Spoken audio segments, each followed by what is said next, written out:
Okie dokie. Fun little stream time for y'all today, way earlier than normal. So as per the first word in the title, which is luggage, after the square brackets section talking about the platforming game, I moved back in with my parents because reality is often disappointing and the best laid plans of mice and men often go awry. So as a result, there was a sizable period of time in which I was playing video games but not uploading anything in regards to these YouTube videos or Reddit posts about them. So today I am undoing that colossal backlog by going through it in quite possibly literally the worst manner aside from just ignoring it, which is to say I'm just going to go through the entire backlog like right now in this one video, or as much as it'll let me do. We'll see how it goes. So the reason why I'm streaming right now, which is so much earlier than normal, is because I haven't slept yet tonight either. So yeah, there's only so many restless hours ones can lay about in bed, and I decided, you know what, will be possibly the lowest possible bar of productive and make a video for like 30 people on the internet who are going to see it and quite realistically be scared off by the fact that it's probably going to be like an hour-long video. Alright, and terribly scripted and planned form what I had. So to begin with, yes, the screen is black. It's actually not beginning with at this point. I guess we're a couple minutes in, but screen is blacked because the build in my garage currently is absolutely awful, and for that I apologize. But we'll get to it. So as far as the second word in the title, I'm going to take a nice little look at the trials that have occurred in the meantime. And as I say this, I realize it probably would have been smart, on the topic of scripting stuff, to have opened up my prior post history on Crossout so I can cross-reference videos a little bit easier. But alas, I did not do that. So I'm just going to do that right now while people are doing a really good job of being entertained listening to my sweet, sultry voice and the very nice screen display going on currently. So I had made a post, there it is. 11 months ago, I made a post about the 43rd and final epic tier mission/weapon trial complete. And that looked like... not that one. That. 11 months ago. And it's me. Crazy that. So, talking about the prior post, which talked about me finishing all special tier missions, which was a year and a half ago. Very busy 6 months getting those last 4 trials done, you know.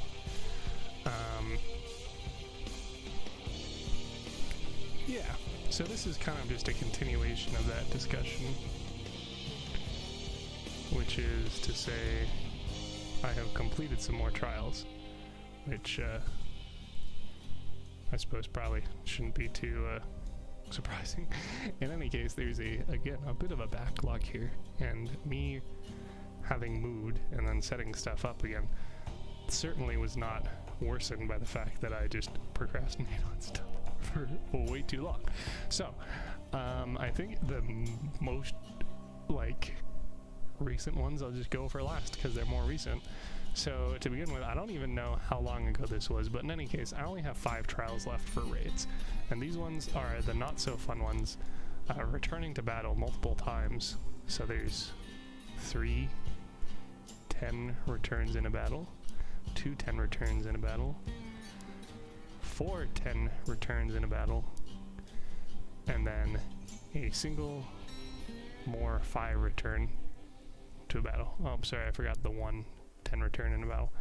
So I don't actually know when I completed all these other ones. Where was it? 2021 at some point. I think that may have been the newest one of the batch. Oh no, that one's definitely newer. March 15th of last year. Don't think anything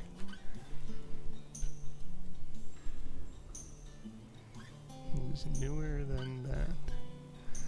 So that might answer that real well. Oh, March 4th. What was the other one? March 15th. Nice, we're still good. 2021.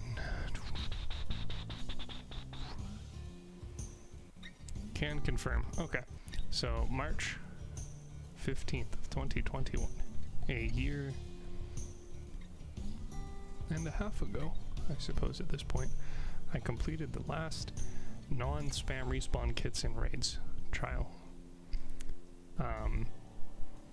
And then I just have proceeded to not do any more respawning of 5 or more kits per match because it's terribly inefficient for the sake of, you know, getting money or like anything other than completions. So I don't do that. So maybe this will be the last set of trials I complete. Wouldn't that be real neat? I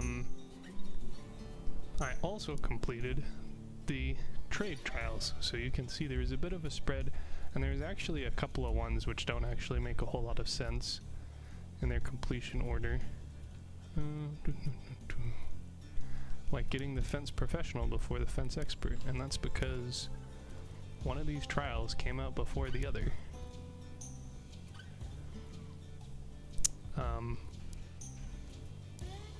Yeah, that's basically that there, but I got the whole buy and sell 75,000 scrap challenges done. Those were by far the longest taking one because I actually had to go out of my way to buy and sell scrap since I normally don't. But it's all cool in the end because I got the galaxy on fire sort of looking background that I don't use. So that's cool. As far as the actual missions themselves and related to the prior two posts on the subject matter, I have now finished all of the legendary weapon trials or below. So there's only 7 left. There are 7 relic challenges. I will scroll through on the off chance you don't believe me for whatever reason. But the most recent one being the Hammerfall, or at least the Hammerfall is what I use for it, the legendary shotgun trial in PvP. So now I'm on to relics. So what I ended up doing is I was just using a single Hammerfall and a single breaker at about 10,000 power score. And now I'm using a single breaker with a single grab star at about 10,000 power score. So that's how I'm beginning my work on the relic challenges. So there's also the machine gun, which I have 0 progress on. The cannons, which I have 0 progress on. The energy weapons, which I have 0 progress on. The flame weapons, which I have 0 progress on. The mine layers, which I have 0 progress on. And the uncategorized weapon, aka the Scorpion, which I also have 0 progress on. Which kind of makes sense when the cost of a single relic is worth more than people's entire inventories. So yeah, that's cool. Getting closer to the end. For those who are not aware, the entire premise of what I was doing is basically being like, wow, I sure would like to be able to say I'm good and competent and familiar with all the weapons, or at least weapon classes in the game. So I went and just started completing all the trials from the top of the tech tree chart to the bottom, not necessarily in like a left to right order, but generally trying to finish all of one tier before moving down to the next one. So while I did not try the Vector and the STM-23 Defender, nor the Goblin and the Junk Bow and the Mace and the Leech, in fact I don't even think I have the Leech owned in my profile at all, amongst others, yeah. But yeah, just a nice way for me to try and go through the game. I felt like it was also pretty good to be able to sort of advance through power scores, getting a good handle on the weapons and systems as I go along, instead of just plowing through like one tree vertically and then trying to get enough funds together for legendaries or relics or trying to be up into the power scores to be effective for that. Basically I had this long ass time instead, where I was doing all the whites, then all the blues, all the cyans, and then all the purples. Purple's taking, I think, probably the longest, just by nature of how many of them there are. Although, looking at it now, there actually seem to be at least the same amount of legendary trials. So I suppose by the logic of it taking me however long it was, 11 months to get an additional 8 mission trials done. I suppose you could argue that, but also not playing PvP and the move and blah blah blah blah. So I was working on the epic trials for longest, at least as far as my first one and my last one being done. So yeah, gave me a lot of time to sort of build up wealth, test out different things, and then being able to actually go and afford legendaries and now kind of, to a certain degree, relics. So, well, a relic, because I keep buying a bunch of different legendaries I've not touched before in order to test them out, because they're cool.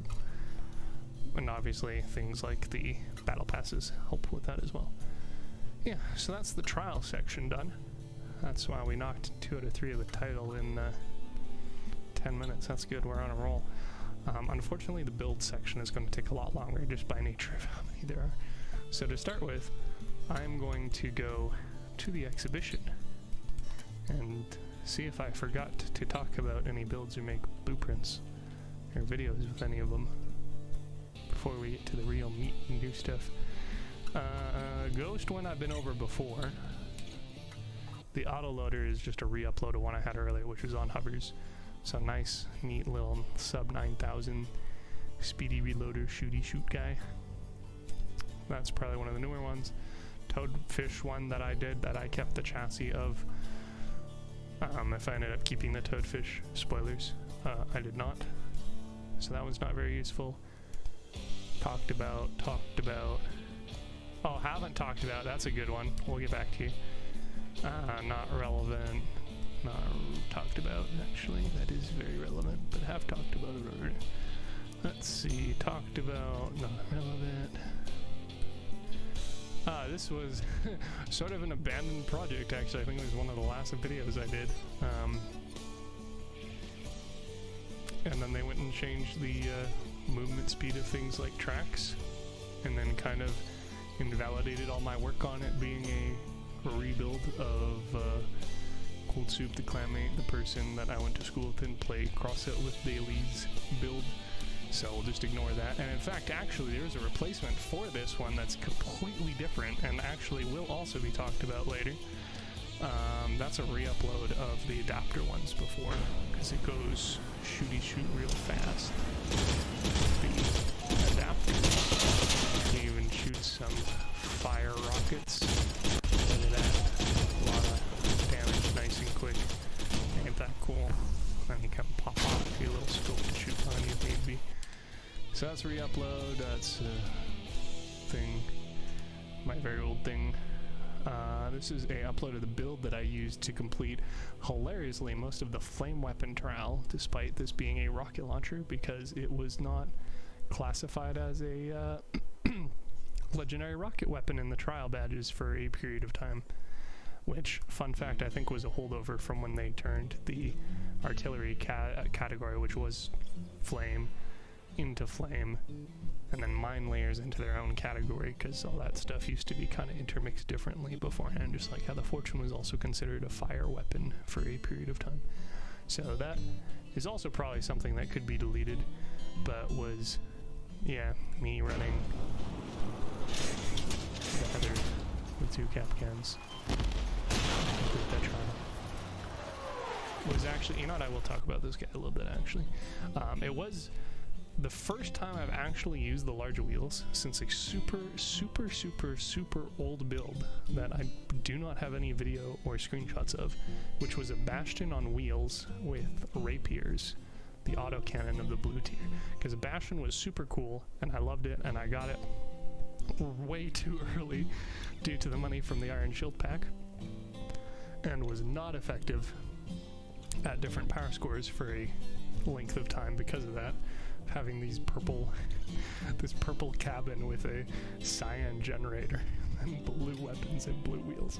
But in any case, I didn't use large wheels until this build again, and the reason for that is because the Heather is enormous and requires a lot of space. The Harpy is a light cabin and does not have a lot of mass in order to provide such space. And I had a bunch of modules I needed to throw on this, so I threw them underneath. And wouldn't you know, even throwing them underneath, just due to the amount of space the Heather did. I'm so sucking at this right now, my goodness. Meant that my normal strategy of, just sling stuff at frame level and then have it hang 1 pip down didn't work because the things were actually 2 pips underneath frame level, so I needed bigger wheels. So wow, that almost worked. So I went with the large wheels. So as you can see there, this is painful.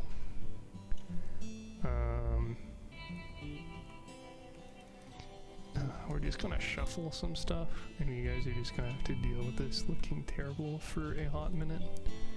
And I apologize for that being the case, but unfortunately it do.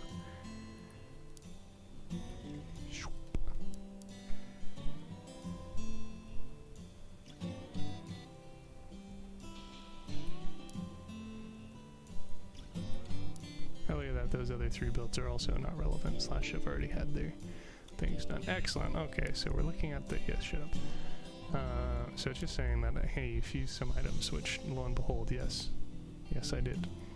So, yeah, things were sticking out more than 1 pip underneath frame level. In fact, one could argue that I suspended all of the modules completely underneath, attached by a rift module.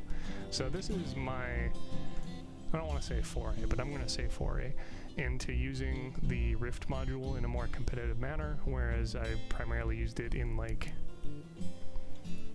making builds for backpack fusions and whatnot.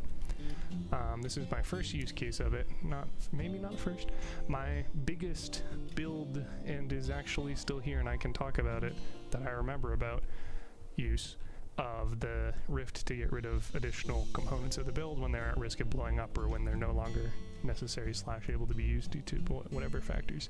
So we have the Doppler, because shooting over hills and stuff is important. It's important to know where people are when you do that.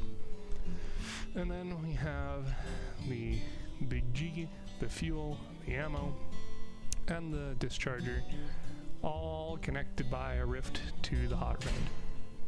So if I blow up the rift, or if I take 15 points of damage from fire underneath, like from an incinerator, porcupine, whatever, which mind you is significantly less damage than any of these other parts, so it's not like they're at risk of blowing up first or anything unless they already got shot or something.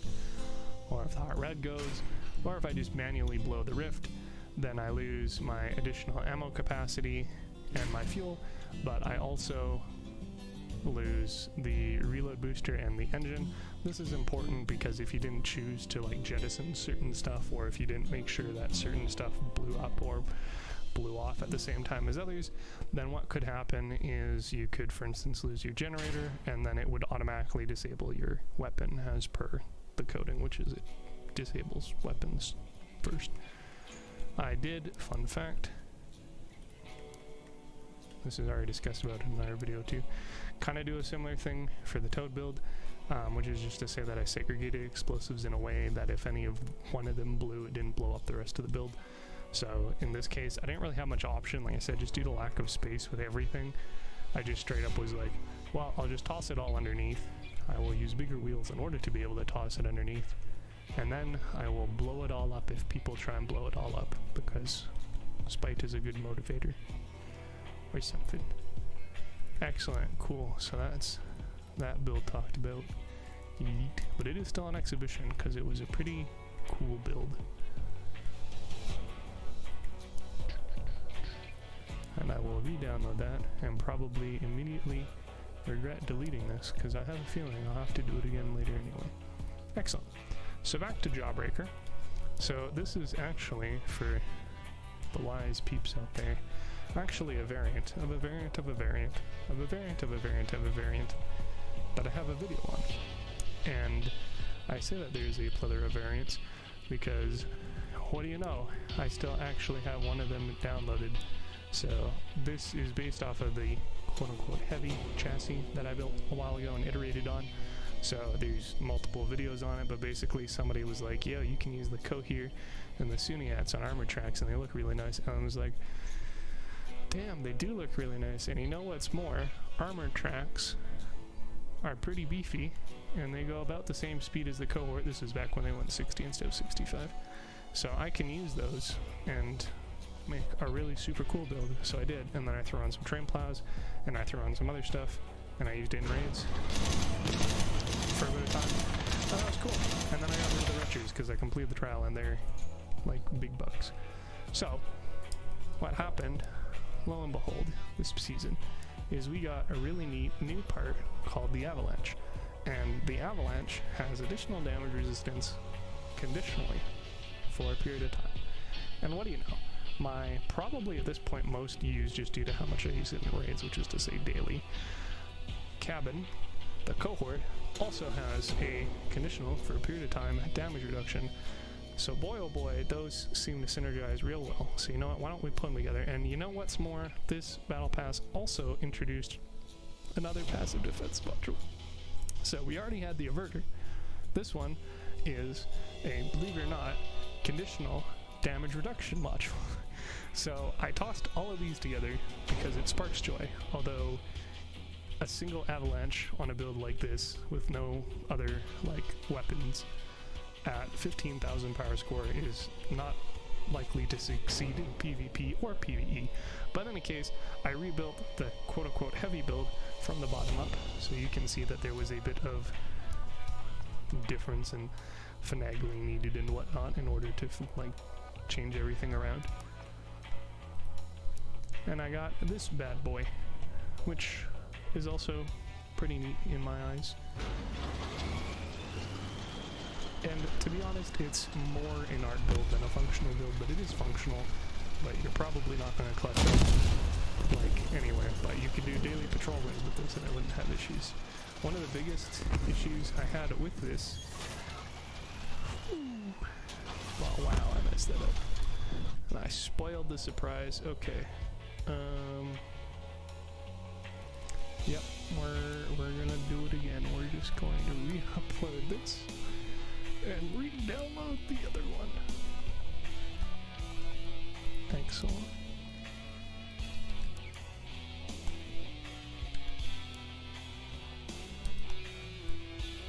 Okay, so for a super brief overlook of the heavy build, ignoring the retchers, for alas I no longer own them.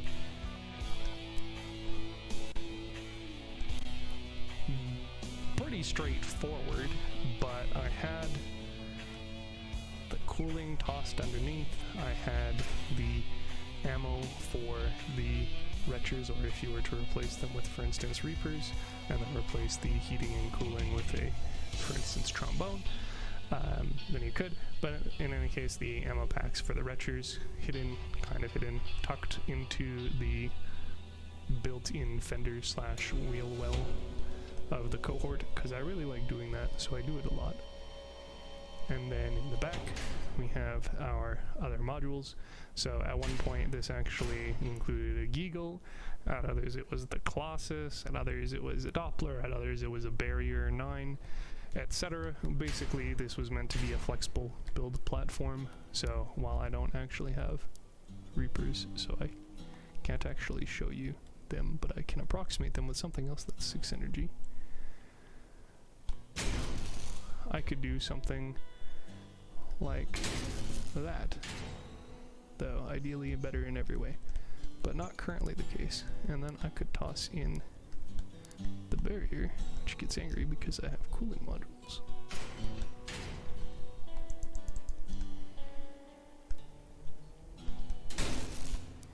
And then I could toss in my hot red engine.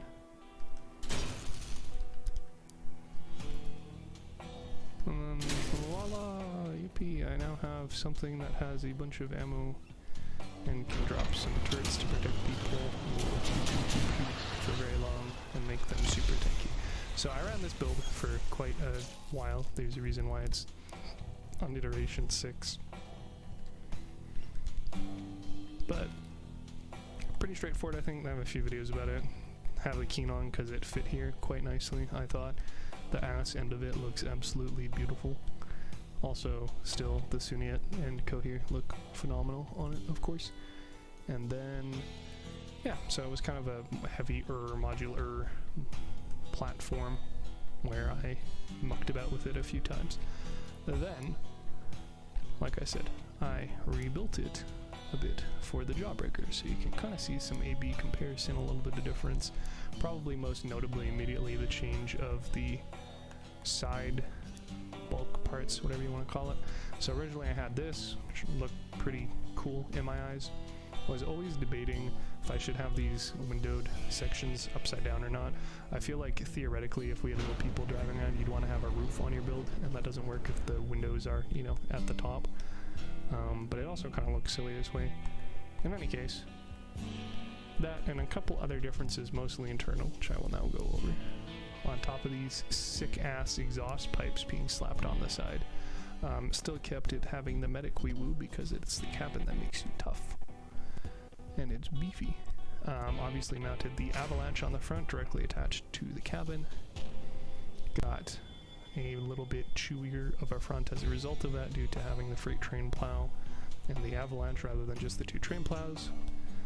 And then as far as modules, changed it to the Colossus because with the change of the tracks of the armored variety from 60 kph to 65 kph, you could basically hit the speed cap of them without using the Geagle on a heavy cabin.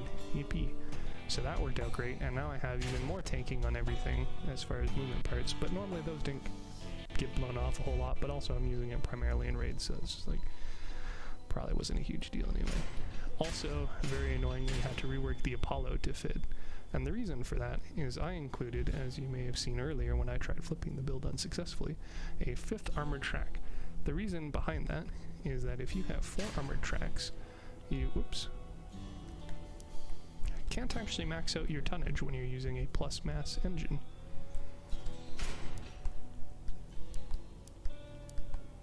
Other than the hot red, in which case the difference is negligible.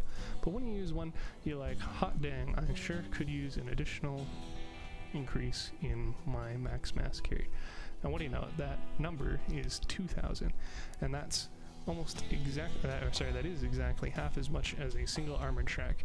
And wouldn't you know, if we lived in a perfect ideal world where we could have nice things, the extra 2,000 mass wouldn't be wasted, because if you fused the Cohort cabin for plus mass limit, you would get an additional 2,400 mass, which is to say that the vast majority of that extra 2,000, which is currently wasted, would be used to increase even more max mass.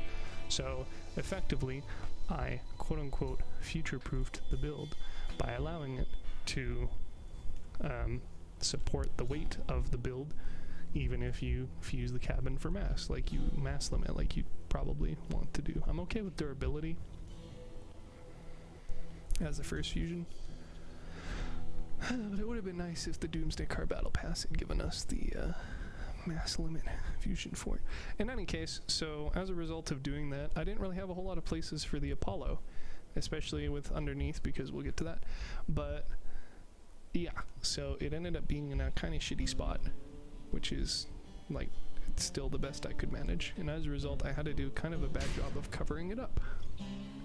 So that's why all of this is kind of like that, and not as very nice looking as in the other example, where, come to think of it, I didn't even show where the Apollo was on this guy.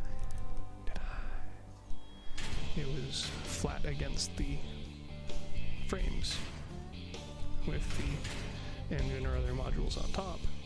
But then when you add another track, turns out they don't like when you throw them in the middle of other modules. Crazy that. So yeah, it kind of looks ugly and it takes a lot of parts, but it worked out more or less in the end in my eyes. As far as the other underneath area, which I was referring to, which I'm going to throw a boost up on so you can see. Yeah. I added the Omamori, as priorly alluded to. So this bad boy is attached to the Avalanche and the Cohort. So the Cohort has the 50% damage reduction theoretically of the Omamori, but hopefully it wouldn't be targeted mostly. The Avalanche has the 50% damage reduction. The tracks have the 20% durability increase. Then I have the co-driver for Grizzly that allows you to get car resistance to all types of damage, and you can use the Cabin's ability, which is increasing the car's resistance to all types of damage. So suffice to say, this is probably as beefy as you can get currently without any like drastic further fusions or like using relics or whatnot. While also being, in my eyes, aesthetically pleasing as a tank still, because obviously you could do space like armor, spider amalgamations, or rely more on bumpers for actual damage resistance or damage pass-through parts, whatever. But this is kind of a point of pride for me, and really it's kind of funny to say that since it's obviously the devs who kind of designed all these items and then put them in and then made the parts fit in a way that you could attach them all together. But in case, it's a really nice looking, really tough build. And again, if reloading weapons and or the, you know, cannons specifically were better in raids, who knows, I might actually run it, but I don't, because they aren't. Will note that the Omamori is in knowing shape, very much on purpose, I'm sure. Makes attaching stuff kind of suck, because if I lose those 1x4 frames, then I lose the entire front half of the build. But those 1x4 frames are the best way I could see to fit the Avalanche and the Cohort without like trying to pull some like sideways swifty stuff, which doesn't work due to the Cohort missing a row of pips here where I could attach to both. So unless I want to space the Avalanche further and then have this in between, but then it's a weak point and surrounding it with armor would kind of suck, and then it wouldn't look nearly as damn cool as look at my window view over the big ass mortar cannon. Like, that's cool. Or like trying to toss it off to one side and then crying because then I can't really effectively attach the frames, and then you have odd numbers and it likes power of 2. So anyway, yeah, I messed about with that for way too long, and that's the best solution I could come up with. So if you can find a better one, all the more power to you. As a result of having the 3 tracks in the back, also get offset tracks, so weird number for that length, or for that width, so I just alternate between the 2x8s and the 1x8s, and because of the positioning of everything, they're attached to the cabin with the 1x8 as well. But I haven't really had any issues, again, in raids with anybody blowing those off. So maybe if there was a super clever Scorpion player who saw this video is like, oh ho ho, I will fight BronzeBreak when he runs this build, or people who copy his build in PvP by shooting right there. All the more luck to you. But yeah, kind of just a like result of the build. So I also recentered, it may not have been super obvious, but I recentered the center of the back a little bit, so it's still centered with the tracks themselves, but I actually bumped around some internals, widened this, which again may not be super obvious from this view, and then push stuff on the front and back further. So basically got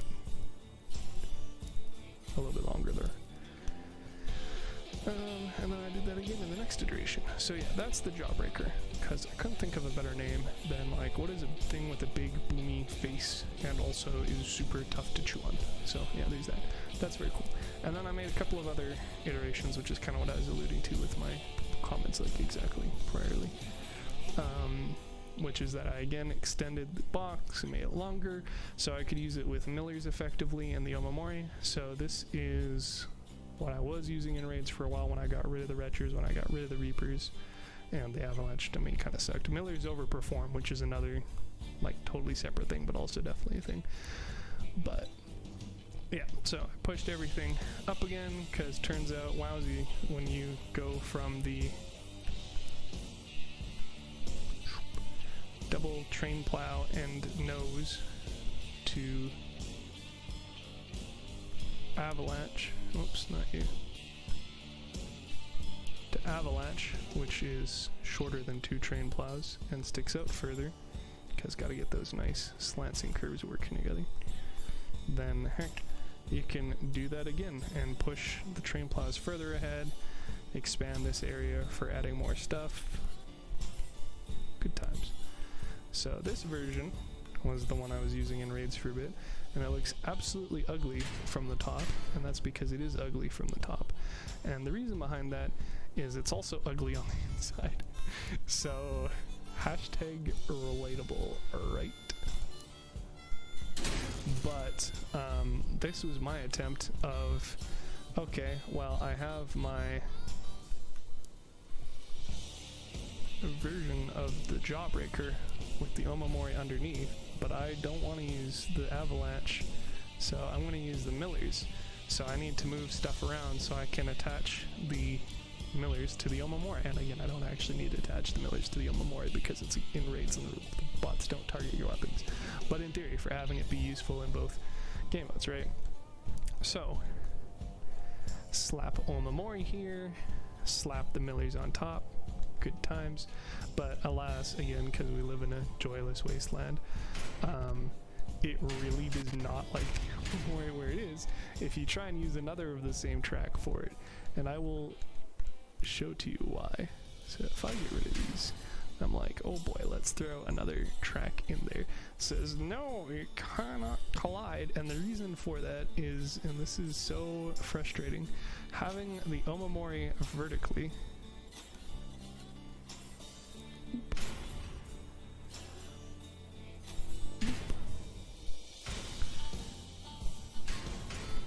is 1 pip, I'd argue like 1/4 pip sticking too far down and interferes with the armored track, so you can't place another armored track there and have the Omamori, which kind of sucks because there isn't a whole lot of options for placing the Omamori in a way where you can attach 2 guns to them otherwise.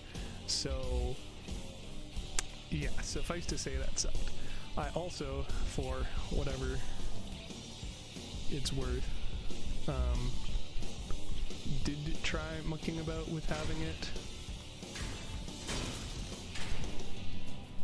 like horizontally, but then this is not attached to the cabin, and the cabin is going to be definitely taking more damage than the guns on average, in theory, whether it be PvP or raids.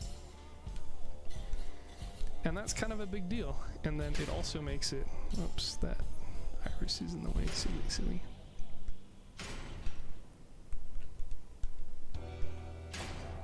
Wow, bro, just everything's in the way, isn't it? What are you complaining about? Absolutely. Cool, alright. And then it also makes it really hard to find place for the other components, namely the Colossus, which as per its name is huge, or the Apollo, which is also huge. Also kind of its name-ish. So yeah, this is a lot of like improvise, adapt, overcome, but it's basically doing the same thing as before, which is adding the extra tonnage for the mass limit of this build. I will note that running these two does kind of also work if you were to mass fuse it, but I really dislike this solution, so it's not the way I ended up going, and why there's another like 3 variants of the Jawbreaker for us to talk about. Yeah, so I did play around with the idea of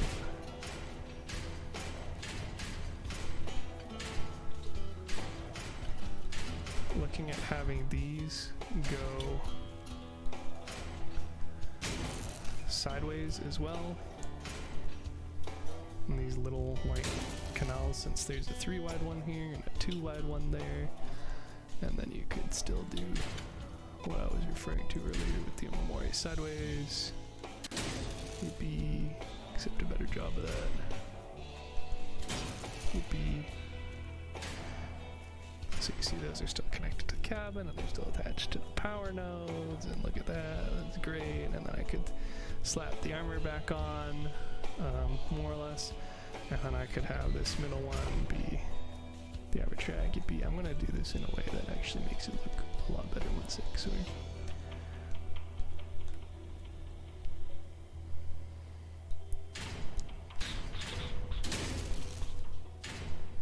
Because what's the point of doing all that work not to show you what the finished project product look like, right?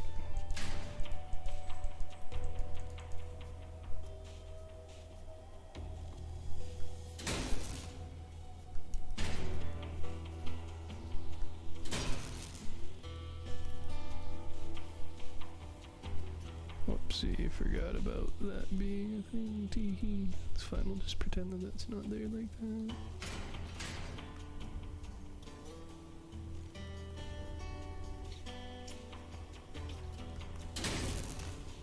Wow, look at that. That's like almost absolutely everything we need, except our generator is super vulnerable to being damaged on one side, and it makes throwing armor in here suck, and it makes putting armor on the roof suck, and the cabin doesn't have the damage resistance. It's so close and yet so far away. So yeah, at this point I was kind of like, meh. So I just made like 2 other builds with like different ideas. Because I was just sick of it. Like the top of it looks like bad, and then this is like the best compromise I could come up with, and it's still bad. So yeah, I threw the whole thing out and I did again. Not really, I barely changed stuff. Basically I just quit at trying to shove everything on the one level, and I'm like, well, okay, time to just bump the Omemoria up. I'm like, what do you mean not enough? Oh right, because this is Reaper's null. And I'm like, well, we'll just throw everything up 1 pip, and then that way it can't get angry at me, because then it doesn't collide with the armor tracks and all the prior armoring stuff of like all the nice 2x and 1x8s fit and beautiful, although I can't use these as the butt part anymore, so that looks less spectacular than every other prior iteration. And it's also taller, which has a bunch of other potential issues, namely that the guns aren't directly attached to the cabin. But this is the one I have been running in raids for probably the last 2 months specifically, because it's been, in my eyes, probably the best compromise of design and, form and function rather. Because again, primarily using it in raids, even if you use it against players, I don't think it's terribly likely that they're going to blow up all of these parts before your guns, and if they do, well, they would have blown it up anyway.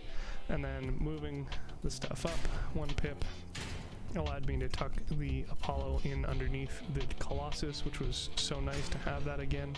So it's in the center, it's protected, Colossus is up, looks really sweet up there. It's just the best. So then I sold the Reapers because money. But I kept the basic idea and I just went to the millers. So this is going to be very similar to the other one, but instead of having the ammo packs underneath,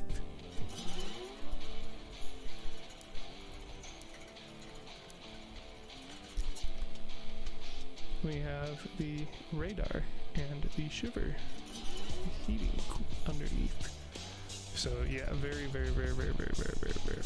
minor change from the Reaper one.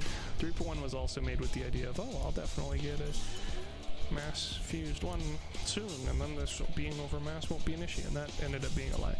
So I also tore out some of the interior armor, but it wasn't that exciting. It was just as you saw, the APC side parts and the Dawn's Children hull parts, so not anything super crazy. So with that, this is the current iteration of the Jawbreaker. So I am going to delete the rest of these ones, since they take up a bunch of space and have not been particularly useful anytime recently, and I don't have a video of them. Yippee. But I will keep the V4B, because like I said, I still use it sometimes in raids, and the V4A is similar enough that it's not a huge problem to go back and swap them around. And I will leave the Jawbreaker V1 up, because again, that is super hot and beefy. So if you feel like going in PvP, not PvP, PvAI and being an absolute juggernaut, going, oh, you can't kill me bots even more than you normally can't kill me because you guys suck. And you do that, I feel like like a god amongst, I'd say men, but it's not men, it's amongst bots again. So yeah, that one's staying up. Excellent, cool. What else is the exhibition? There's another one. I'm pretty sure I talked about BronzeBomber another time. Did I? Maybe not. Okay, so we will also talk about that now.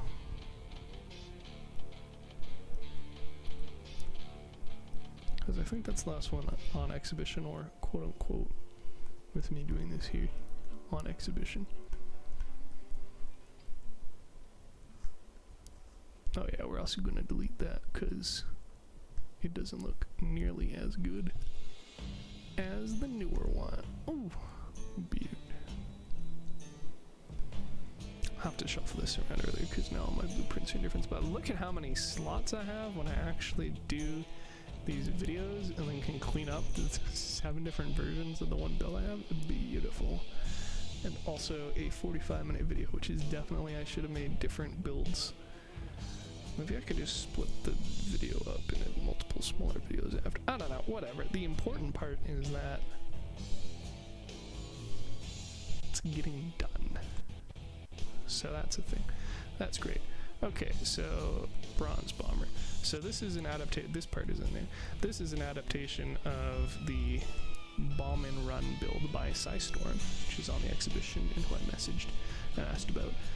And it basically uses the Yongwang and the Cockpit to double dip on the, hey, this says spend energy on boosters to get a damage bonus, and this says, hey, spend energy on hardware to get a damage bonus. So it's speccing a shit ton into the Yongwang's perk, dealing lots of damage when you hit things. So I actually have a video about this, like a video of me playing the, should I? Yeah, we'll talk about it now. That was a good time. Let's pull that up.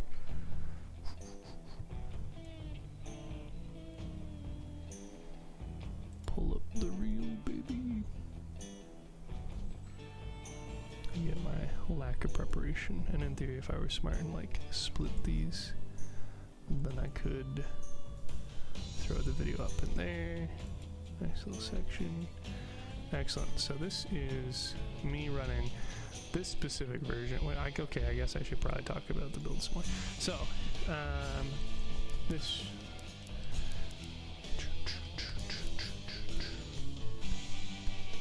Let's see if I remember the name.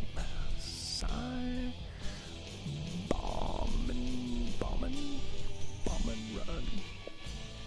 Nope. Or maybe it's because I'm not searching well time. Oh, baby. Yes, excellent. So Storm made this build, and they had the spiky tires and the big wheels, and then they changed like 4 different systems in the game since this build came out. So I was like, you know what? I can do this, but better. So then I worked to do that, and it was not a good time. So this is probably like the most I've iterated on somebody else's build, and arguably the most time I've spent iterating on a build, period. And I talked about it a lot in the other video on the topic about the adaptation from there to here.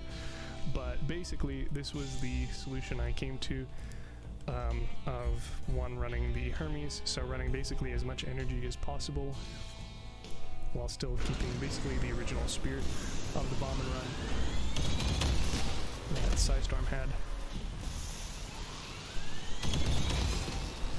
And then they changed another couple of systems, so I threw it all out again in frustration. But kind of in a good way, maybe. So this is, as opposed to the other version, it's only running 3 boosters, so I save an energy there. Compared to it,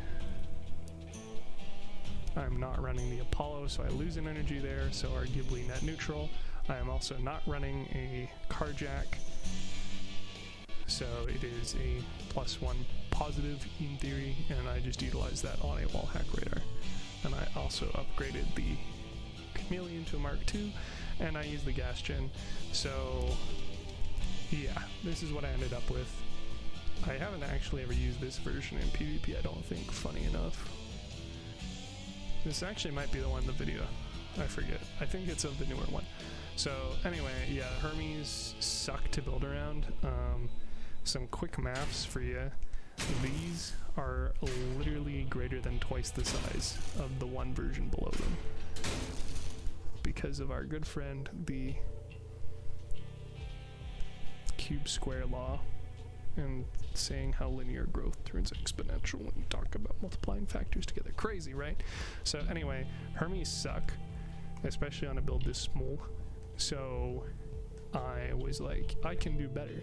I can slap an Apollo engine on, and then I could spend that on like so many good things. I could spend it on like a car jack or a reload booster. Not that it's really needed for that guy there, admittedly. I could change this to a hot red, because at that time you could still hit the speed cap with the hot red plus the cockpit, and have another energy, so I could have a car jack and a reload booster. Oh, good times ahead. And basically what ended up happening was they, like I said, they made a couple of changes, and then there was some misery, some suffering, and I ended up with this guy instead. So this is not a whole lot different from the other one, functionally. But mechanically, or design-wise, there were quite a few changes. So this ended up being 1,000 power score higher because it does use the Apollo, and it uses purple buggy wheels. But I basically changed the approach. Well, that's right, because I sold one. And said, you know what? Fuck the Hermes. These things are trash. So I got rid of them, and I went back to 4 blast-offs, because these also hit the cap with the new way that the cockpit's engine calculation or boost calculation thing works. So I lost an energy point there, and I lost a lot of thrust. Like, the difference between the two is pretty sizable. Like, me using the boost here, especially because the overheat waste is basically negligible for actually like doing their job, which is kind of frustrating. But it makes kind of easier another way is whatever. But yeah, I changed that, so I had more space in the middle. The fact that the cockpit bottom got changed, so it is now a 6x6 grid. Beforehand it was a 4x6 grid, and then the front row, so the top pips, had the 4 middle, and the back row had the 2 corners. That was super frustrating. Here's a cool thing about the Apollo, if you haven't seen it in the like 4 other instances I've used it thus far, is while it is a 6x6 footprint, its corners are chopped off, so you can actually attach it to a cabin that is a 6x6 grid and have 2 corners left, and you can attach frames that way, which is very convenient and what I was waiting for quite a while to do this version of the build. So because of that, I can now have 2 frames attached to the build, not just the one that Psystorm did, which I felt was a major like potential weakness, though admittedly it was buried in the center here. And I don't have to say, well, I can't attach things in multiple different safe ways, so I have to use the smaller Jenny so I can attach multiple redundant frames. It was truly wonderful. But also wrapping frames, especially these super narrow ones all the way around, is probably a very bad idea. But whatever, it just works TM. So yeah, this is the current like final iteration that I have. It's missing energy, and thus is not at sub 9500 right on the barrier, just due to me not having a 4th blast off currently. But yeah, the design's kind of solidified. I played around with this front section like a dozen times just on this, trying to make it look better, and I don't have a better solution. If somebody else does, feel free to suggest it. But basically, when they touched up melee hitboxes, they kind of bit the train plows one, and so it's difficult to make something wrap around there better. Likewise with having it flow better onto tops or sides or whatnot, it's kind of, it is what it is. I don't have a better solution at this point. Things I might change on it would be frames, but like this is really the only option unless I beef it up significantly, make it wider again, and if it's wider then it's longer, it's heavier, and it doesn't really have that currently for an option. But I could theoretically retouch it again, do that, make the non-redundant frames thicker, make the build thicker, swap the blast off for the Hermes as a result of having to have a larger build anyway. But at the same time, I sort of like this setup because I have these 2 sets of 2 boosters on either side, which is symmetrical. And with the prior one, I had the 2 larger boosters on the sides and the 1 single booster in the middle. And I don't really know how I would go about doing the 2 larger boosters and then with the single centered booster, because it's kind of hard to center it when it's kind, you know, long and you have the Apollo in the middle underneath and you don't really have room for anything, much less a free booster sticking out on top. So I don't really know if there actually will be any further updates. The fuel I literally just stuck way back here because I had the power square to have a detachable like sacrifice block if need be, and I didn't have the space for it with the Apollo underneath. And it's just, it's a mess, but still kind of works, still pretty neat. So the difference between these two is basically I've gone over it at this point, so I am going to slap those up on the exhibition as well. Yippee. But not this other one because I'm lacking the part, so I can't upload it yet, so that'll be in the future. But it does come with a not insignificant degree of success, which I shall now show via the video.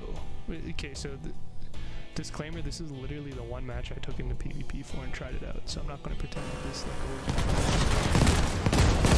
like super reliant on the teammates like putting in the work as well. It wasn't just me like soloing everybody by any means, but I also kind of did clutch up, so.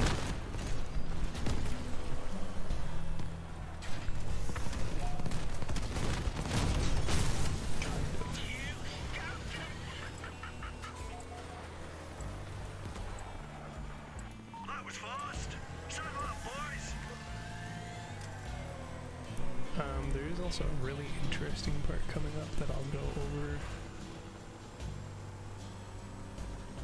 Probably the highlight of this clip, but in the meantime, yeah, it would just literally be like going around and using it, boosting, shooting. This is actually the old version, that's funny, so it's not even the one with the buggy wheels or anything. So, might be on that.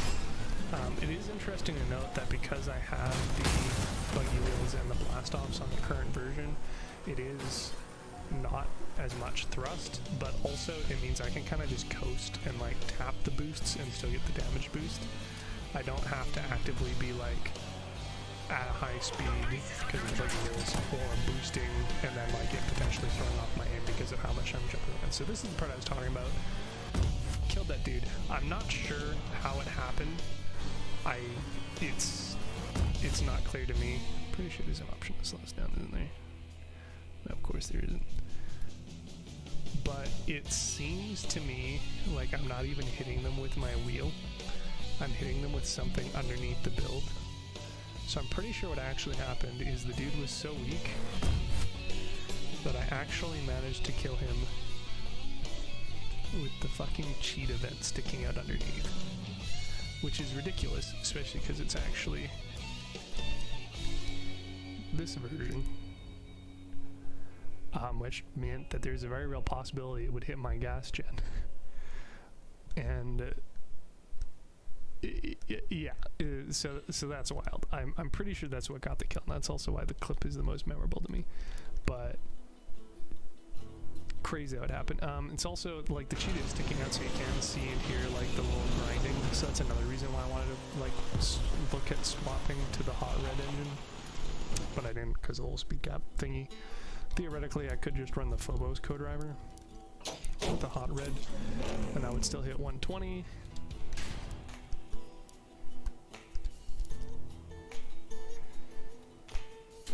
And then that isn't going to drag, but at the same time, the entire point of Phobos is for cloaking, and if I don't have the cheetah, then I don't recharge this cloak very frequently.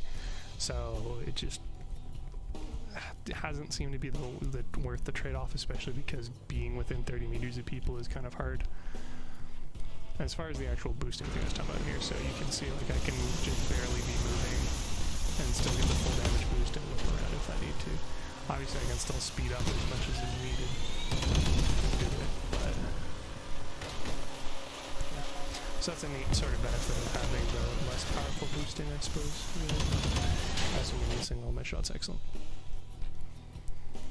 So yeah, that was the wild part about the clip, but it did end up being like a win anyway. Even without that, that was just the high point. And the thanks wasn't sarcastic. I was thanking the teammate who was watching that weakened that dude enough for me to just kill him by hitting him with my cheetah. Also, as you can tell, the enemies were not necessarily playing super smart either, so it's not like I won because I was just super crazy. I mean, I did play super crazy good, but also because they messed up. Namely, this dude here was Destructors not Destructoring me. Because it would have been very easy to have, like, dealt with me. But they didn't. So, yay, good job. Bronze, thank you. Community. Yeah, so that's that build. Boom bam, another 15 minutes talking about one set of builds. Isn't that fun? We got more. Okay. But I think that's all the exhibition builds discussed that haven't already been discussed or aren't worthy of discussing, since they've just like fusion builds that we haven't used in over a year. Right, next. Cool. So this was one of my sort of like pet project things that I absolutely had no reason or need to build, but I did anyway because I had the idea. Basically, somebody else on the exhibition at some point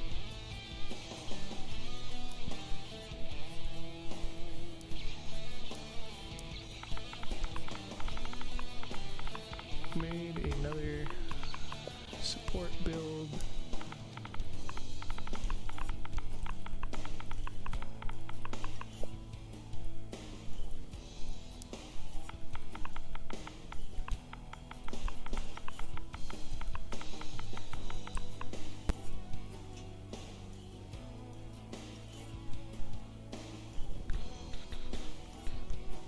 And I think they actually took it down off the exhibition, if I'm remembering correctly.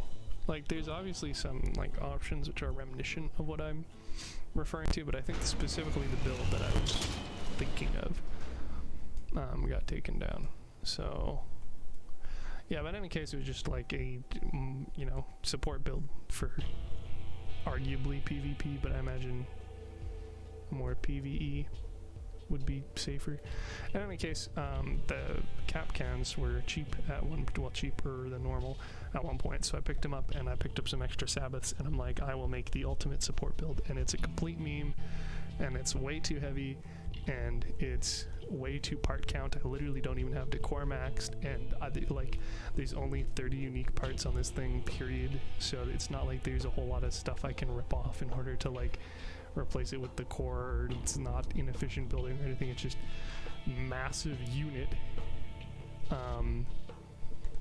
But yeah, pretty neat, kind of like mostly for meme purposes, I suppose you could say. Obviously the cabin is a lot further back than I have on most of my other builds, but again, PvE support build for lulz, why not? Shit ton of frames, they're all lightweight, and it's still very close to being overweight. All of the Sabbaths are necessary for the mass. Yeah, it's beefy, but the core of the support is you run the 4 cap cans, ludicrously expensive, completely unnecessary, but I did anyway for lulz. 2 trombones, and then it's the Cohort for the boost to teammates, the Doppler for finding enemies, and then the verifier for finding invisible enemies against the nomads. I really like how it sort of turned out look-wise. Functionality-wise, though, it's actually kind of bad, which is kind of expected from a support build. So I don't even have enough hotkeys to do everything the way I want it to do. So everything is set like the best I could do it. But obviously, I've kind of blown away the trombone and the cap cans all at the same time. Now we can do that directional, you know, difference between the two sides. And we actually, it's funny, I did a easy raid with this. I queued up with, it was just randos at the time, but I queued up with randos, and somebody else had literally the exact same idea. They were also running a cohort build with just trombones and cans, and then we had 2 randos who were super low level, So we actually almost lost the raid because me and the other big dude didn't really have any way of dealing damage effectively. So that was a thing. This was also where I found out that the military truck fenders sort of fit around the frontal wheels real nice, which is great because not a whole lot of things do. So take them where I can. Obviously cap cans aren't as like hyper protected as they probably should be, especially from the rear, but again, for a like semi-art, mostly mean support build for teammates, you know, it works. Yeah, not really anything super exciting to say about this other than, or more to say super exciting. Anything more super exciting to say about this other than I spent way too long working out where the frames and the wheels would go, just because it's super difficult to find the placement for 10 of them without interfering or making the turn radius suck or whatnot. So yeah, memey, but also kind of neat. So I can also get exhibition because it's not a functional one I use. I will actually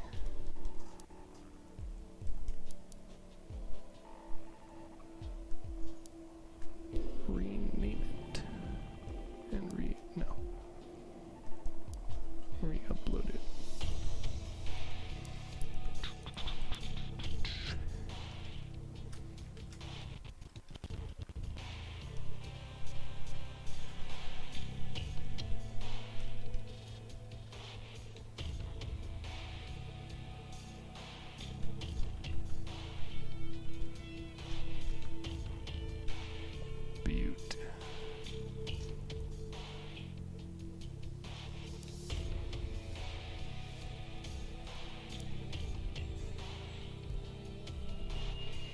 Nice. Dreadnought has had so many things to talk about already. Crabby build I have changed. I'll get to that real quick.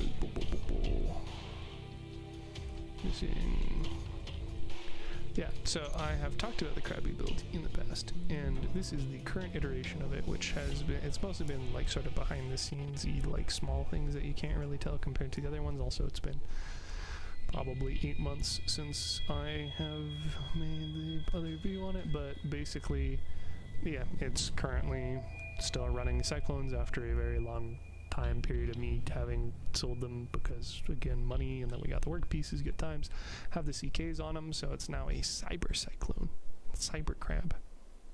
Now I still have the eye stalks, as you can see with the stickers on the cyclones up there. And my little crabby claws, which are great. And I also have these flares, and I keep forgetting to replace them, although I'm not quite sure what I'd replace them with as far as other crab-like decor.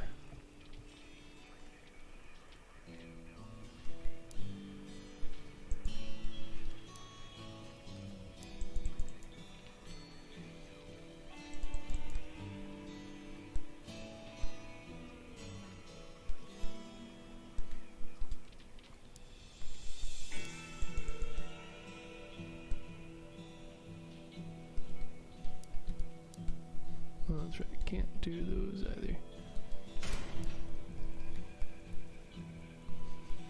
So non-hologram. What is a crab? I don't think I have a crabby horn sound.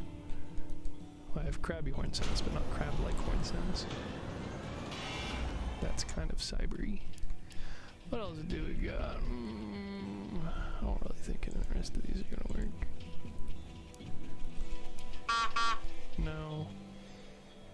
That's piano, that's a train. Pretty sure this one is a... yeah, not very good. This one's just annoying as hell. It could work. It is kind of cyber klaxon. So it could go with that one. We have the hee hee hee ho ho ho ha ha ha ha one. We have the fart horn.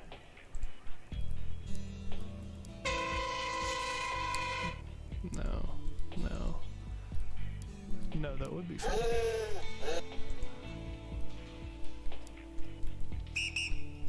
Defo no.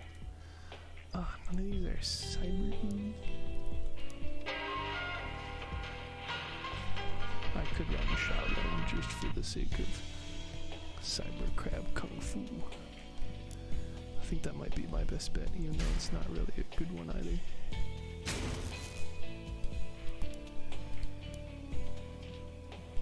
Oh, what a world. So it's at 3 and 4. 8, 2 4s.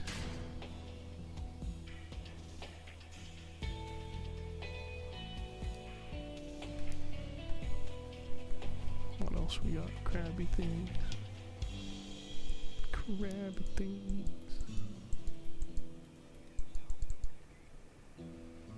Could have exhaust for the crab. Could have ducks for the crab. Could have mirrors for the crab. So many options. I don't really know what the solution is. I know I want to rework the armor on this, mostly because the armor is shit, but also because I'm very close to the mass limit on stuff. So I don't know what that'll end up looking like. I don't even really know what more I can do for making it crab-like with the core, to be honest.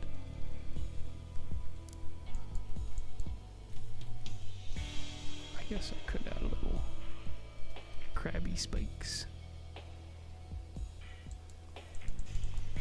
But I would need a lot more. Could get rid of the duck.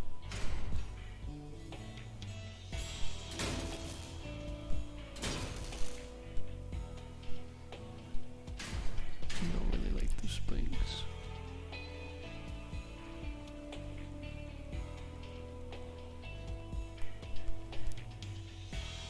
I already have eyes via the stickers. Oh, could go Warhammer Krabby style. Yeah, that's good.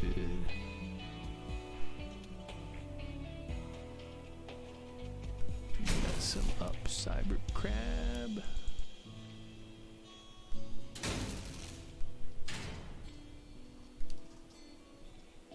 Blow up some baddies.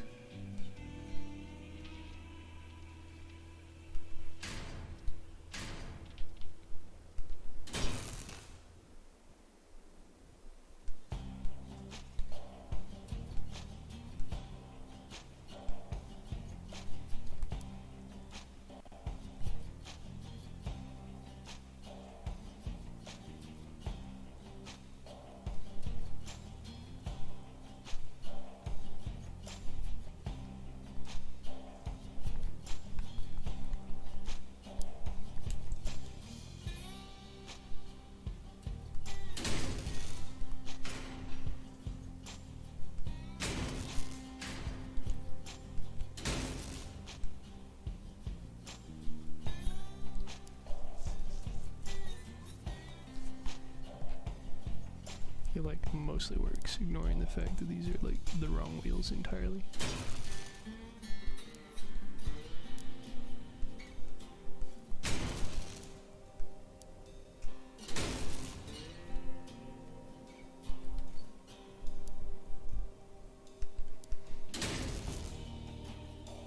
Well, this could work, but they aren't the right percent. I still need 4%.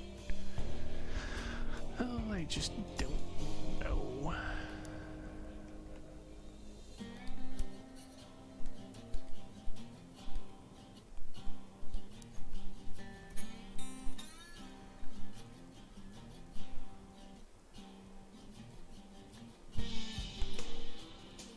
Whatever, I'll slap these on.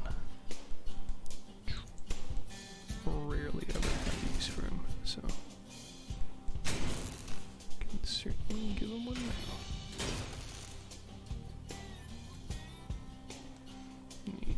Neat, great, and then yeah. So this is also sort of a modular setup where I have the 2 current cyclones plus the Aurora.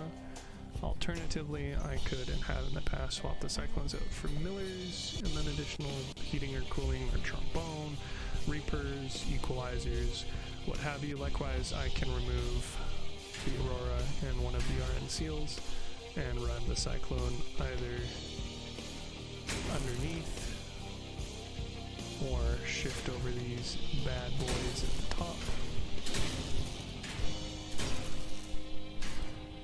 And slap another cyclone and just have like this beautiful gun rack. And then I have to like swap frame stuff around again, but like, no big deal. Because what I originally had anyway was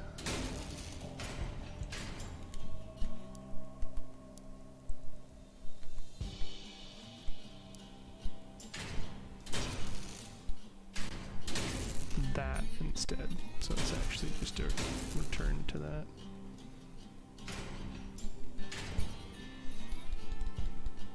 But yeah, have a couple different options for it, which is obviously cool. This is kind of the one I've just stuck with for general sake against the... I think I should maybe hide the fireworks somewhere better. Yo, wait, what were you sticking to there? Thought it was glitched out there for a moment.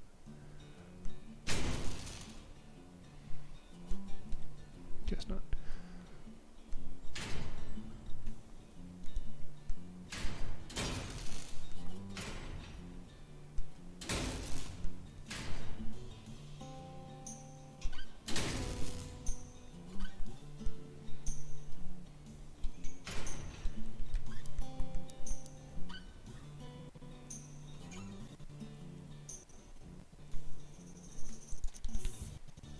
Yeah, there's my current CrabClone.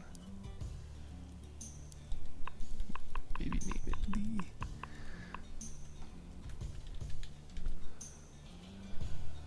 Cybercrab now. Because we got all this fancy Dawn's Children Syndicate fusion jazz going on. Also one that I really want, mass limit fusion on, but alas has not been that way yet. Excellent. So Starbreaker is not very exciting, it's just what I'm using for the breaker trial. It did have a hammer fall, and now it doesn't. Have updated BangShield Worm builds, so this was the other video that I did talking about iterating on other people's builds beforehand. So I had got his original version, then I made one with the Worlds, scaled up for the Apollo, and then, you know, 6 augers if and when I get the mass fusion on the humpback. Then I also made another one running the Caucasus, so this one I've actually changed a bit. So this is still set up for its like mass limit thing, but can always take down some of those parts and actually run it in easy raids, which I have a couple times because Caucasus are just like low effort stuff, but basically meant to be a Ravager build. So got the Inner Demon CK for the humpback, got those Vortex CKs for the Caucasus, got the adaptive Ravager plating, paint, yeah, pretty straightforward. And then I slapped on the oppressor engine. I was running the Geagle originally for all the variants of the builds, but just to sort of separate this, distance this from the other one a little bit further. So this one is more about speed and aggression. This one is more about just being effective as like a fire support. So because I have the oppressor, I can speed up the rotation of the Caucasus and make it easier to fire stuff as they drive by fast, or I drive by fast, or I drive around fast. It's a shorter body, so it's only 4 augers, 2 pairs of 2 rather than the 6 or 5 that the other was running. So a bit more maneuverable, a little bit harder to hit from the side. And then in theory, this is kind of why I had wanted to put the oppressor on to begin with. I was thinking, what if I spin really fast? Can I just like have the Caucasus be smart and like always hit them and just make it really hard for them to hit me? But unfortunately, no, the oppressor does not give me speed boost when I do that. If I drive even slightly forward, then it like, kind of kills my turn momentum. So it still kind of works, but not really, as well just like spinning to the reinforce, which is fine. Oh, and then I have the beefy one on there. Not the beefiest one, but the very fitting, I think. So yeah, that's the updated version of the worm from BangShield, and then I named it the W012M as leet speak for worm. So that's cool.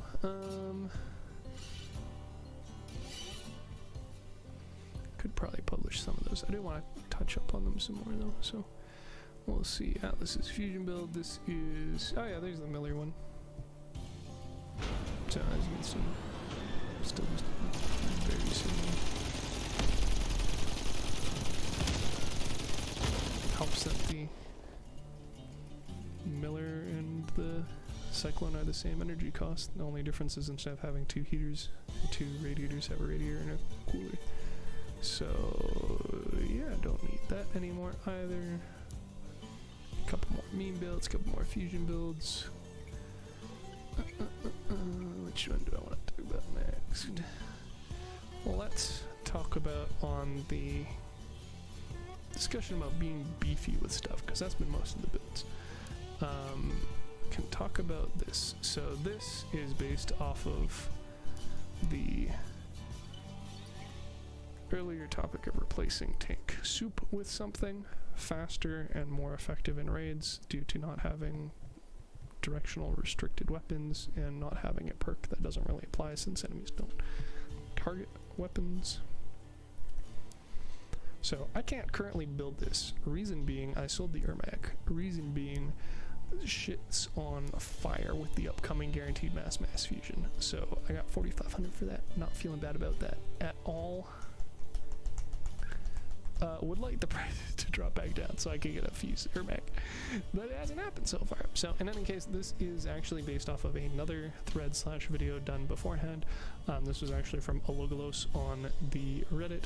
Basically, I made a build replacement for soup around it.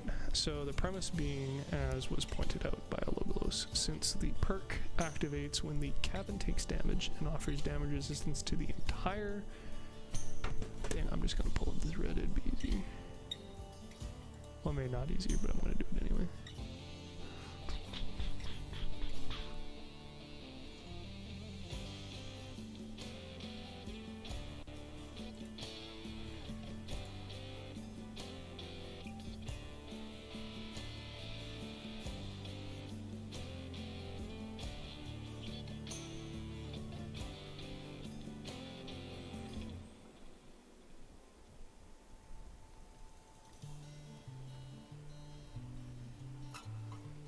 Well, I do have a whole lot of posts saved.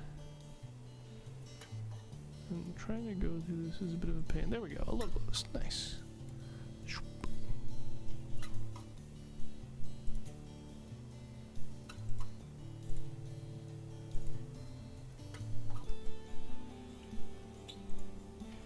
So yeah, they were talking about, okay, what if we use damage pass-through parts to trigger it while sponging damage? And my answer was yes. But why don't we use... Okay, that was a full list of everything, a little bit redundant. But why don't we use ones with lower damage pass-through parts, because that way they soak more of the damage. The Ermak takes less, but since it's a binary of if hit, increased damage resistance, it still applies. So looking at the list of things with 25% damage resistance, we have like very little that actually doesn't suck ass. So namely, there's only one part that is actually providing vehicle durability, and the rest are bumpers and passive melee, which do not. But at least the bumpers from Dawn's Children specifically have a decent chunk of health to begin with. The other ones I just didn't bother with. So you could theoretically do a better job of what I've done here, but I actually need that so I can post it in the video description. Nice.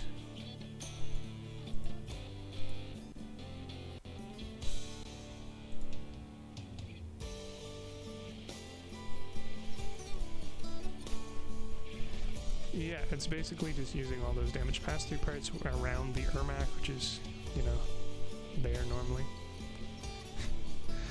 So the idea being that they're able to sponge up that 75% damage, goes through, hits the Ermak, charges the cabin perk, it is attached to the averter, so also gets that resistance, gets the sweet grizzly damage reduction as well, of course.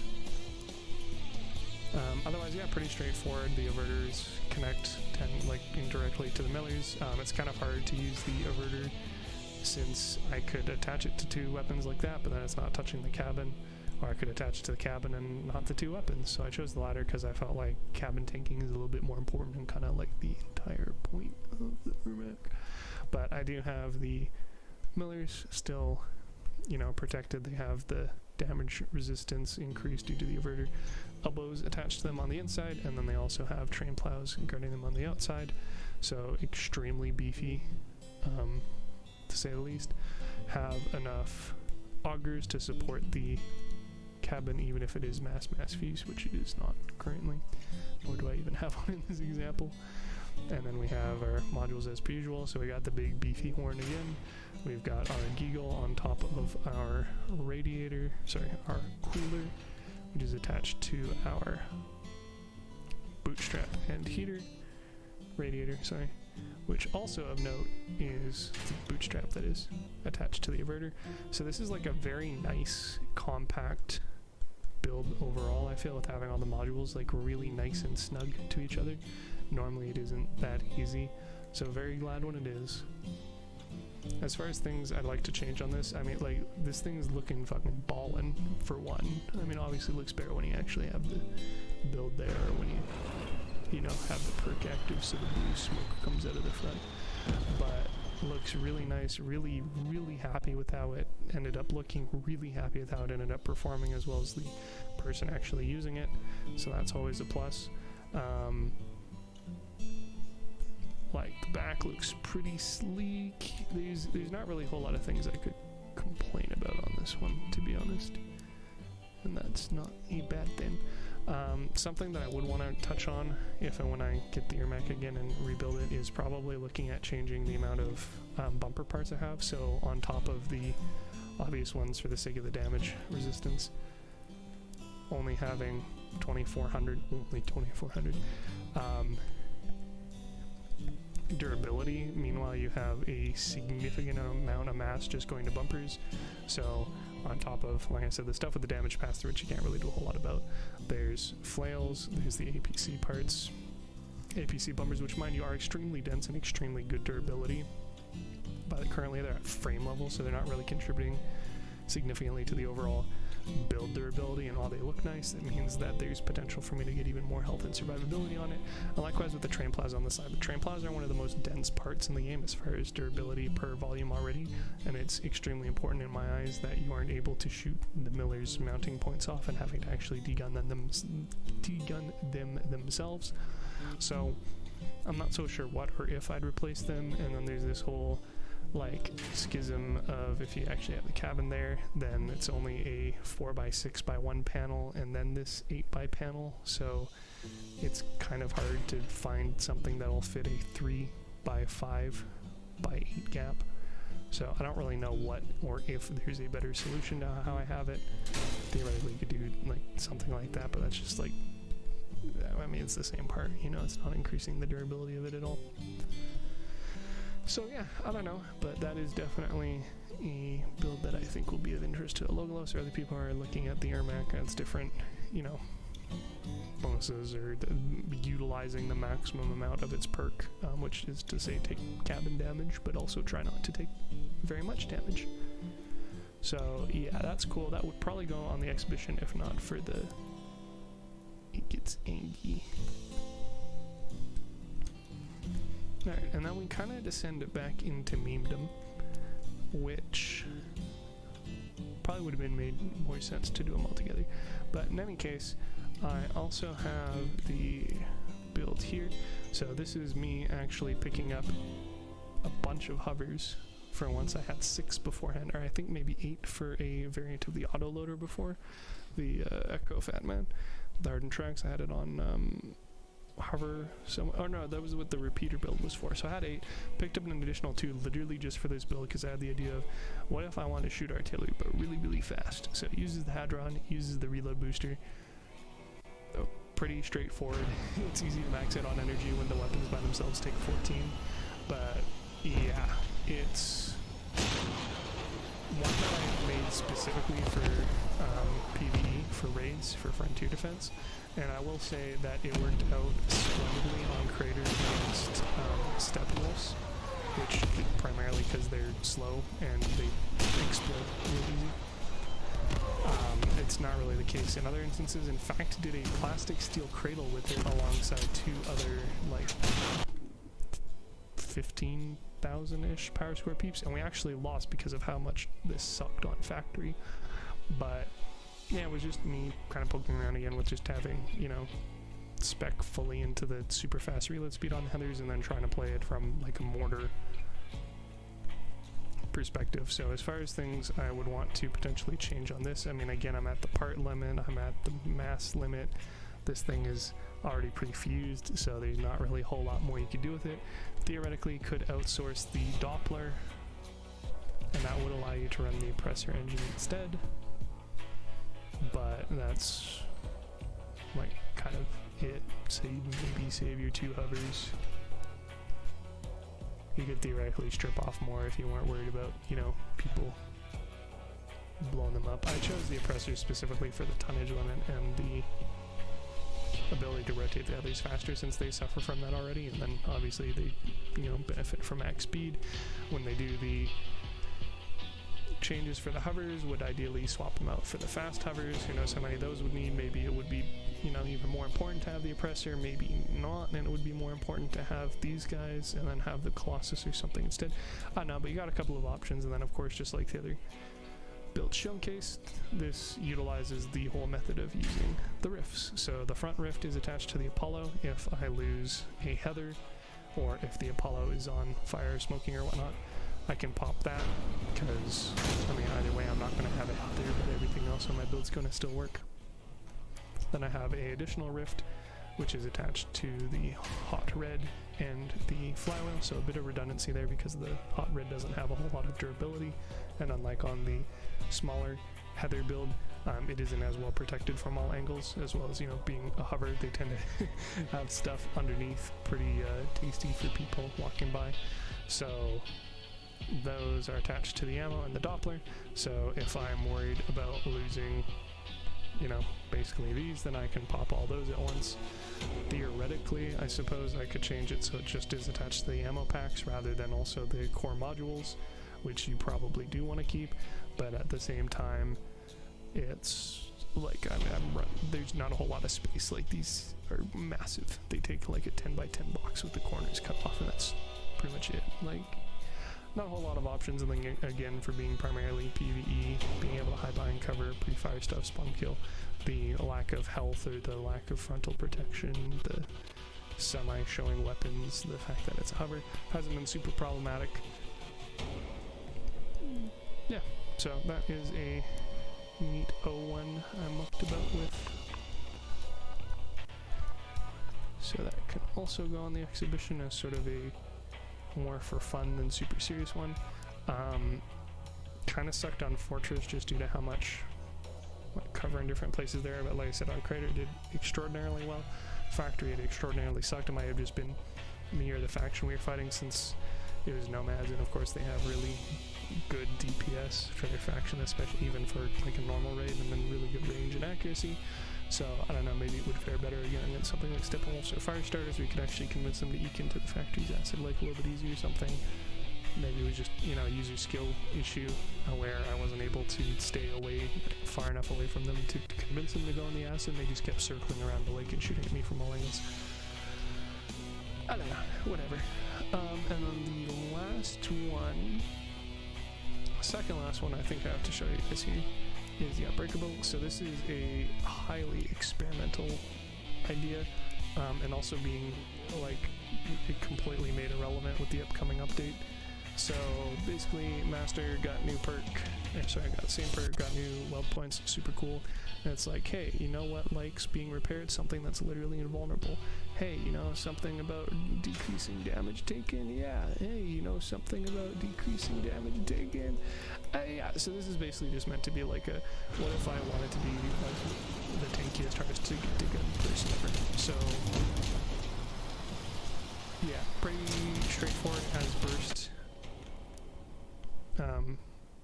Survivability, obviously not meant to be a hardcore attrition fighter or anything, but the idea being that you attach the breakers on either side, and of course I only have one, but you'd attach the breakers on either side of the master to get the ability to heal them. You'd have train plows or something like that on the front in order to heal those constantly and not be at risk of having them shut off since they're incredibly high durability.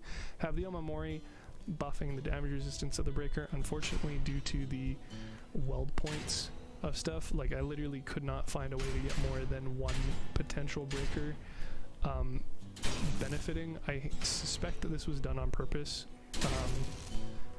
like very intentionally, and like I'm not complaining or saying that it was, you know, unwarranted or anything, but it seems like they're very particular about not being able to get the breaker and the Omamori and the cabin all like done at the same time. So as you can see, it's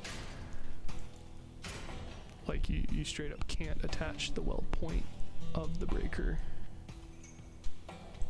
or sorry, weld point of the Omamori to the breaker, and also the Omamori to the master in most situations, which kind of makes sense. And then of course, since you can't do that, you definitely can't attach it to both.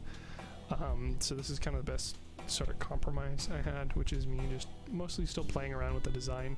I'm not feeling super confident with how this looks or anything. It's just sort of what I currently had, where I had breakers on the side because they're side mounted. That way they at least have the master. They're protected by, you know, being able to build around them. They have the train plows protecting the cabin on the front. They have the damage resistance of the Omamori, or one of them does rather, have the master power nodes, and then I can use the Aegis Prime to boost them as well. Yeah, like I said, completely experimental still. As you can see, there's not really a whole lot to it. And then, of course, with the upcoming change of changing the breakers perk to be more combat related rather than or more offensive related rather than defensive, sort of not pertinent anymore, which is also why I haven't touched on it. Fair for it, it's just incredibly bare bones at the moment, but thought that that's worth mentioning. And then, you know, with how many builds I've showcased here, I may have actually gotten rid of the one in the garage to begin with, which would kind of suck. Oh boy, we still got it. Nice. I'm just going to slap that there before I forget about it. Then last build is a one I actually have used in Plastic Frontier Defense quite heavily because miniguns go burr. Basically, it's just one that I took from Arena, you know, way back in the day, and tweaked. So upgraded it from 9,000 barrier up to the 12,000 with the addition of the Apollo engine, Omni wheels, more armor, etc. But yeah, pretty straightforward other than when I'm over mass. Sorry, Ukraine flag. Goes for does a lot of damage. For the sake of having the RN seals, plural, buffed, being able to strafe is really important, so you're always moving, always charging up the favorite.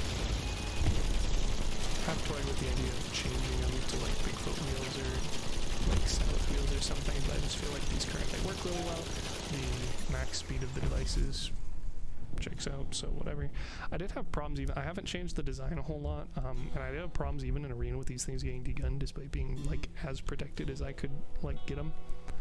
So that's sort of annoying.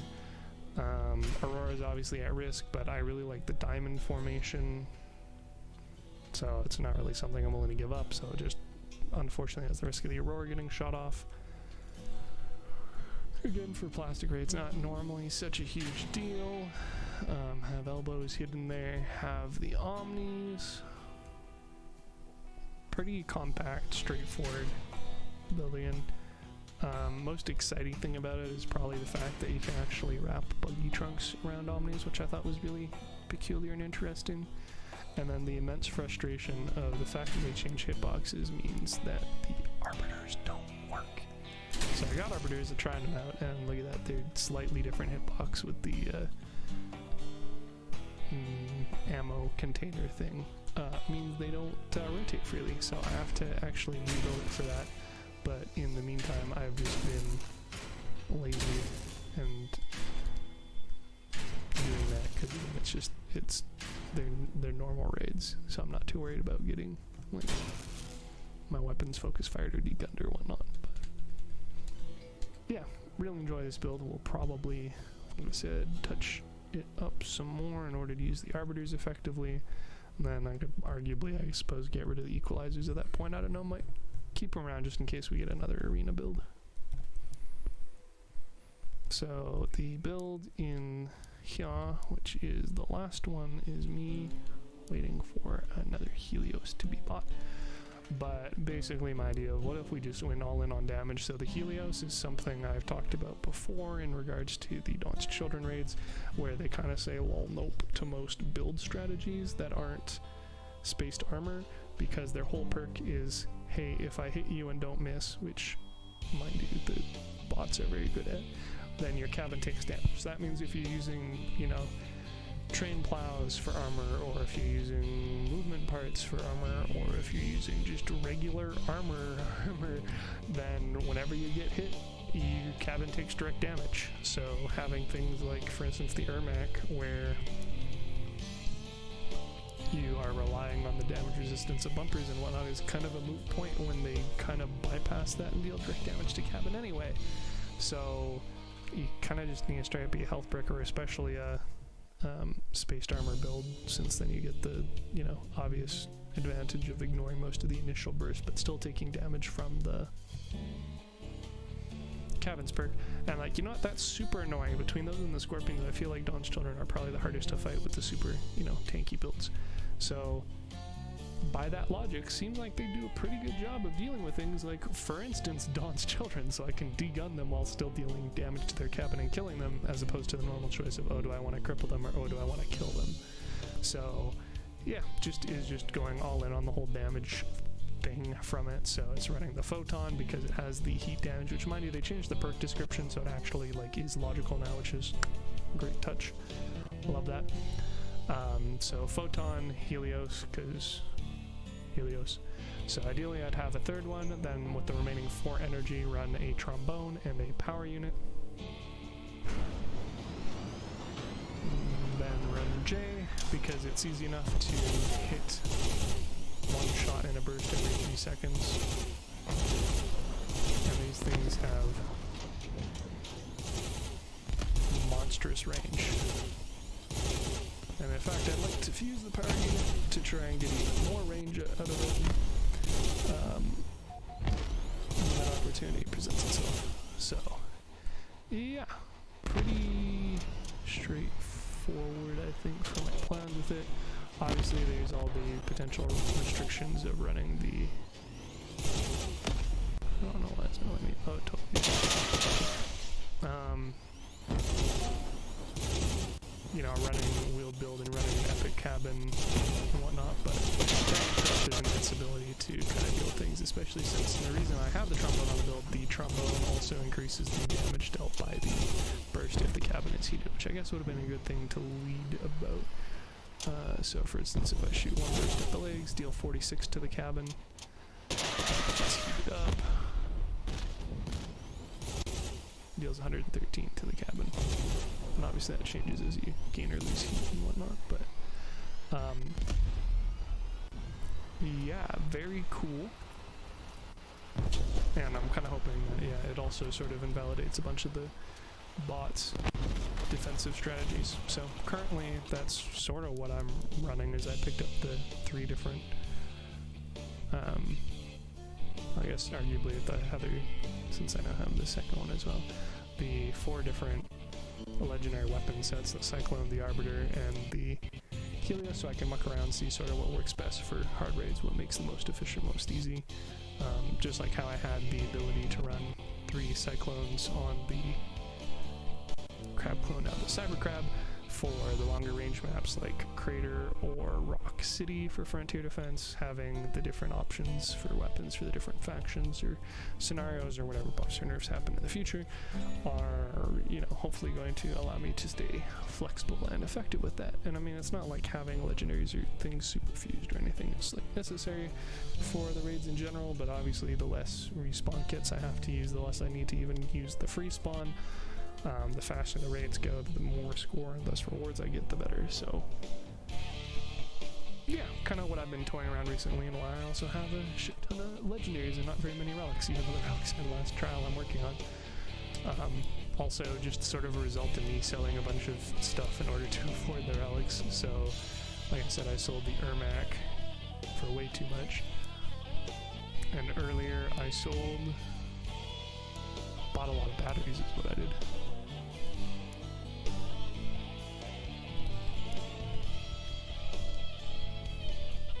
A lot of batteries. Don't judge me, they were on sale.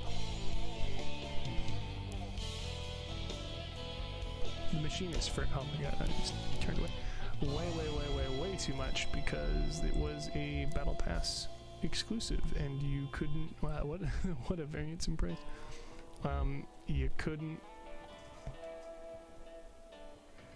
build it other than when the blueprint was here. There haven't been any work pieces. I imagine we'll probably get some of these in the near future alongside the Stowwind and the Vindicator, ideally alongside whenever Guiding Stars brought back. Who knows, might even be in the next Battle Pass since we just got the Syndicate one again. But yeah, that's kind of everything up to snuff on my end, I think. Very excited to have like a dozen slots open and then potentially more as I shuffle more stuff around and get rid of the other builds. Very good stuff. So that's what, yeah, almost a 2-hour stream after this, during, I guess, sleep deprivation. Consider it a pretty good stream. I'll look at maybe splitting it up. I'm super not I don't want to use the term lucid, but I can't think of a better one at the moment. Enough to do or to want to do the chapters at the moment. So that'll probably be a later thing if and when I also split up the video, add in the links, tag the people, make a post about it, etc. But at least this has been honestly, for the amount of time I've gone without making a video, a pretty good, concise session, I think. So I will end it here for now, and will hopefully be more on track with getting videos about stuff done in the near future so that it doesn't backlog.